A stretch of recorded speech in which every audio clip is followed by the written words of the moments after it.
Good morning. I'm Carlton Sharp, pastor of Faith Christian Center Church, and we're here on what's happening in our neighborhood.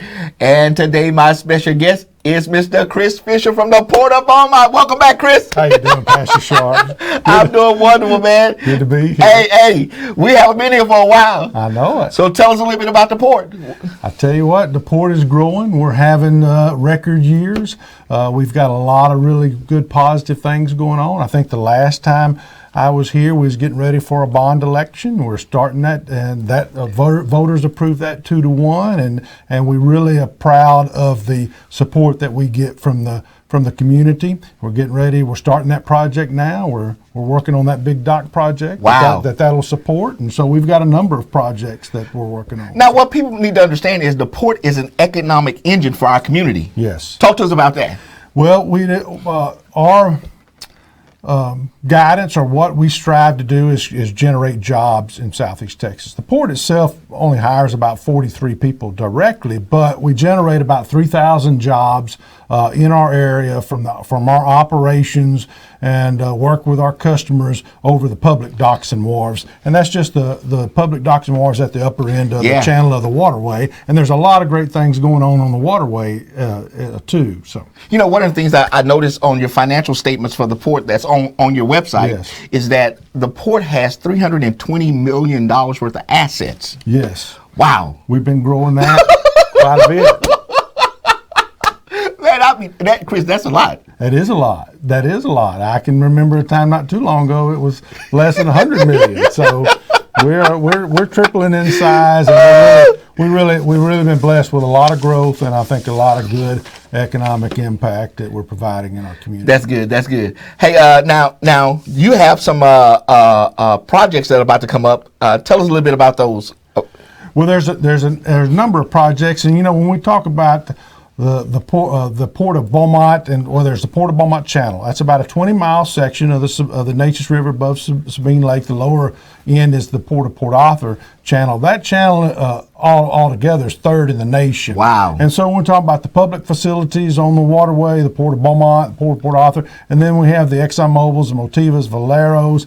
That is one of the largest industrial complexes in the country. And working with the Sabine Neches Navigation District, where they're the channel sponsor for deepening the channel. Our channel's getting deepened from 40 feet to 48 feet. Wow. We think the growth that we're experiencing in this area will just continue to grow. And that's about a 7 to 8 year project, but they're starting it this year. We're very excited about that. And that's probably leading into some of our direct expansion too. We have about $500 million worth of expansion on the books for just the public facilities at the Port of Beaumont. It's a very big expansion program for us. There's about a dozen projects in that, and that includes expansion of our Orange County terminals and our Jefferson County terminals. And part of it is the new dock that we're constructing. We're Main Street Terminal 1. We're very excited about that. You're listening on. Hey, but before we get into all of that, hey, I want to show this report that was done concerning the expansion. All right. So we'll be right back right after this. All right, super.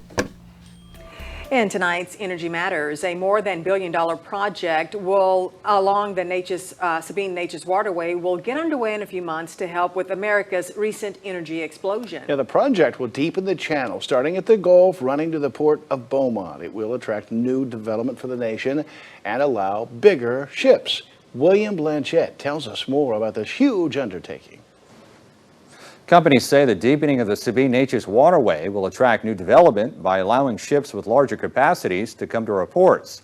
The Sabine Neches Navigation District says the project will help maintain one of the busiest waterways in the U.S. Think of it as the busiest highway in Southeast Texas. The Sabine Neches waterway sees more than 150 million tons of cargo every year. Can't be understated how important this waterway is. Charles Tweedle, the president of the Sabine Pilots Association, says they help navigate the ships coming in and out of Sabine Pass. Right now they have 28 pilots, but they're already preparing more. And we're training 13 additional pilots because of the extra needs of the channel that we see coming. The Sabine Neches waterway pumps billions of dollars into our economy every year, transporting cargo to energy, petrochemical, and military users. Tweedle says the waterway is 40 feet deep, making it the most shallow in Texas. Houston's at 45 feet. I think Corpus Christi is is even more than 45 feet. It's important for us to kind of not only to catch up, but to keep pace with the size of the ships. Historically, the waterway was deepened and improved every time that the Panama Canal was improved. And so the last time the waterway was improved was in 1962. Matthew Kaufman, the deputy director at the Sabine-Neches Navigation District, says the waterway is the largest crude oil and LNG exporter in the country. To handle America's growing need for larger ships, Kaufman says the waterway is long overdue for improvements. You'll see on these ships as they come in, there's a bunch of red paint.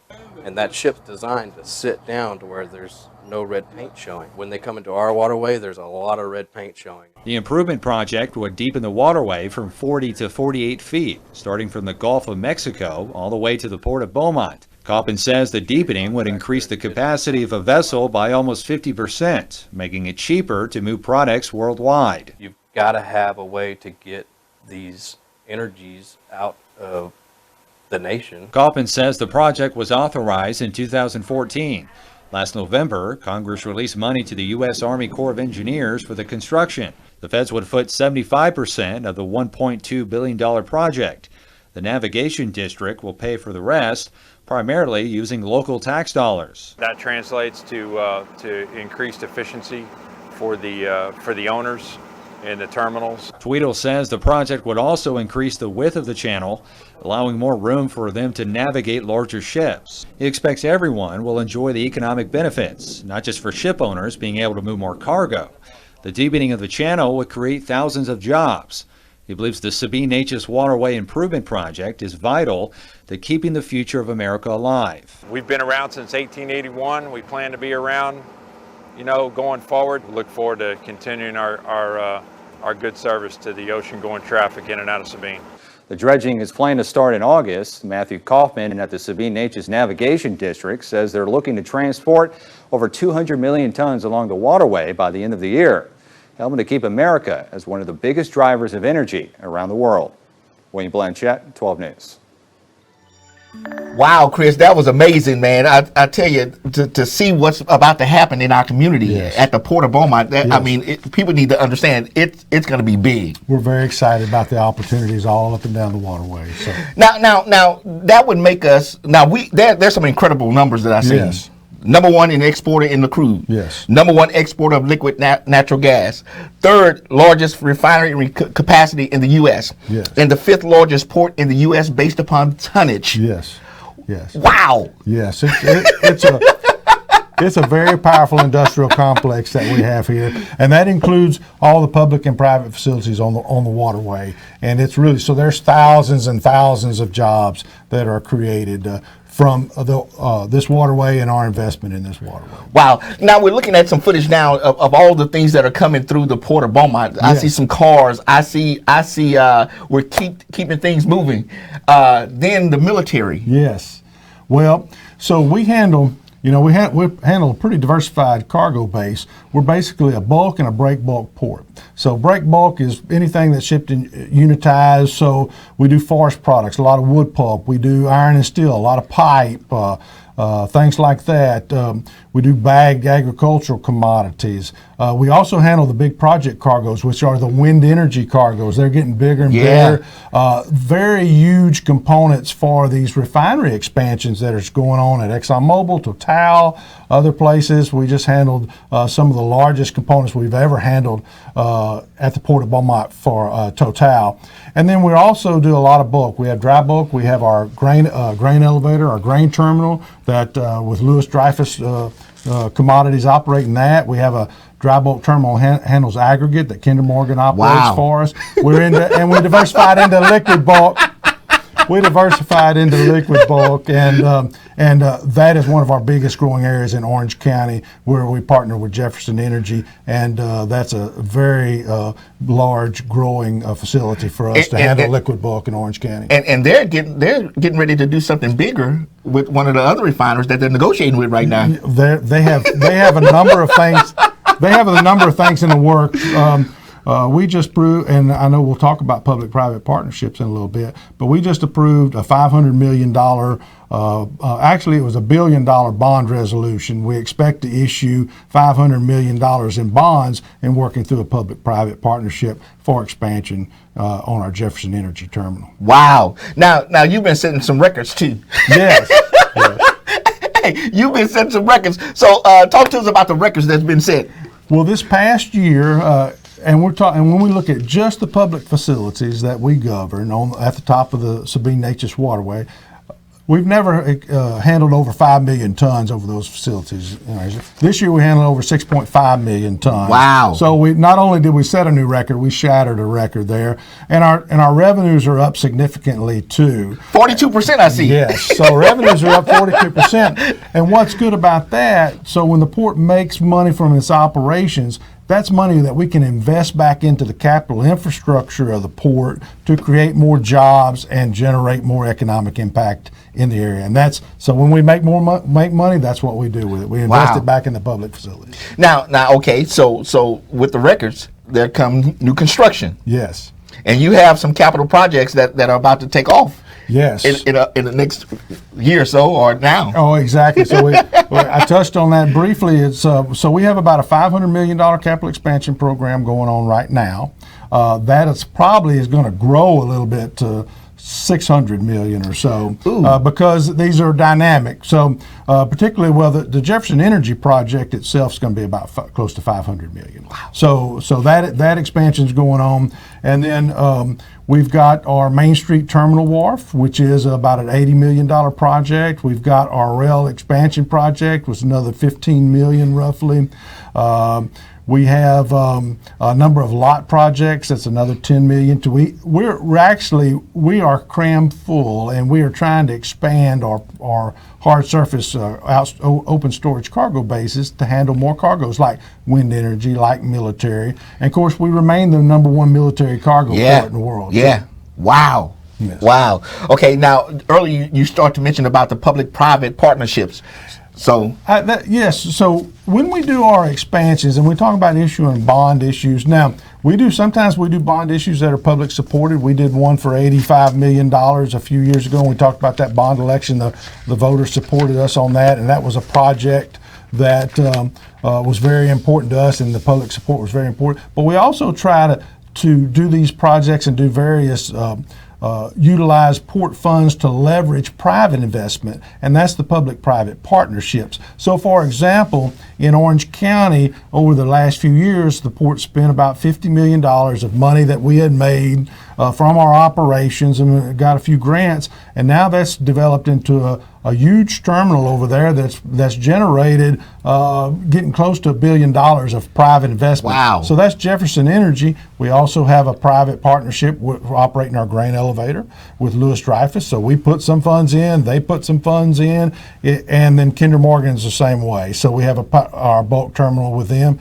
is a public-private partnership. And our latest public-private partnership is a little bit different from us. You know, CB&I terminal got flooded during Harvey, and we lost about 455 jobs from our community due to that, and it closed down. So the port bought that terminal. We entered in a public-private partnership with Allegiant Island Park Industrial, and they're doing fabrication, and we're still working with them. We're investing another $30 million into that facility. We're getting ready to dredge the berths at that facility. It'll be mostly a barge operation and do a lot of fabrication for a lot of this expansion in the Gulf Coast. So we're very excited about our partnership there to try to bring jobs and create jobs back to that terminal that was lost during Harvey. So now is that the same dock that was out of commission back in the Harvey that you're replacing? Now that's the Main Street Terminal. That's the Main Street Terminal. That dock was an old dock. That's going to be one of our new state-of-the-art big ship docks. So we call it. Well, it'll handle ships over 1,000 feet long. Woo. And so we're very excited about that. We're building it so it'll be ready for the deeper channel. When the channel's deepened, then we can handle the bigger ships there. It'll be very important for military cargo, but also wind energy and a number of other cargoes that we handle. Because right now, Harbor Island is our main terminal, and it's pretty stressed. And we have some other terminals we can do some business at, but it's not quite state of the art like Harbor Island. This facility will give us another facility, and it's going to be called Main Street Terminal 1. Wow. It should be completed in about 2 years. It's under construction now. Now, I know people pass by the port and they see those big old wind blades out there. Yes. Oh, my God. Yes. I measured those wind blades. You know, you can say, well, these wind blades are 150 feet long or 200. We're getting them over 200 feet long now, and I like to measure them in football fields. So when you can put a couple wind blades together, and it's longer than a football field. Wow. So we put together trains of wind blades and towers and things like that over a mile long, and we move them out. We'll ship them all over the country on trains. So. Wow. And again, that the port is set strategically, the shipping, the highways, and the railways. And that's exactly. So what we sell at the Port of Beaumont to our customers is a logistics hub where we bring all modes of transportation together. We're close to I-10, so we've got the trucking element. We're right there. We're connected to 3 Class 1 railroads, the BNSF, the KCS, and the Union Pacific. So we have some of the best rail connections of anybody, and we're on deep water. And so, and the water's going to get deeper, and it's getting deeper. So that brings everything together. So we sell a logistics package because cargo is not going to move through us if it's not the most cost-efficient place for it to move. If it's cheaper for it to move somewhere else in the Gulf or on the East Coast or West Coast, that's where it's going to go. So we have to put that logistics package together to get the cargo to move through here. And when we do public-private partnerships, then we have partners that are investing here.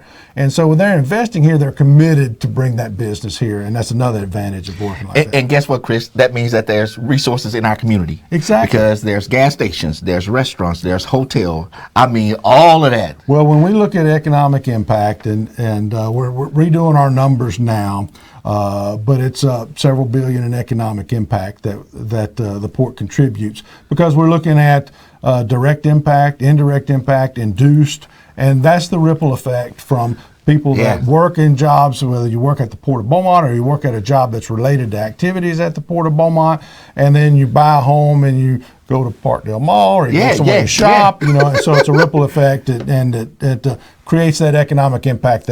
That's what we're designed to do in our neighborhood. And earlier when we first started, we talked about that economic impact that the port has directly and indirectly to our community. Yes.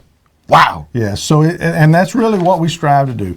Job creation, positive economic impact on our community. And so we do try to operate. We are a taxing entity. We try to keep our taxes to a minimum. We appreciate our voter support, but we try to operate as much like a business as possible. Yeah. So when we do new projects, we try to look at the return on investment of those projects, and we try to make as much money as we can and have that cash flow coming in, because then it lets us expand from our own operations and build the public assets that we make off our operations. And that's what we try to do, and we've been pretty successful at it. You know, we get better. The public support helps us from time to time, and so, but that's what we try to do. And now you're governed by a board. We are. So I work for a 6-member elected board of commissioners. I tell you, I go to these port conferences all over the country, and I think I have the best board in the country. And so we have Lee Smith, president of our board. Right. Louis Broussard is vice president of our board. Georgine Guillory is our secretary treasurer. We have Pat Anderson, a commissioner, Bill Darling, a commissioner, and David Willard, commissioner. So they're the people that I work for, and they rely on me and the staff to kind of manage the day-to-day operations, and then they do the overall governance. Now you have an interesting story when it comes down to being part of the port. Yes. Talk about how I started there. How you started.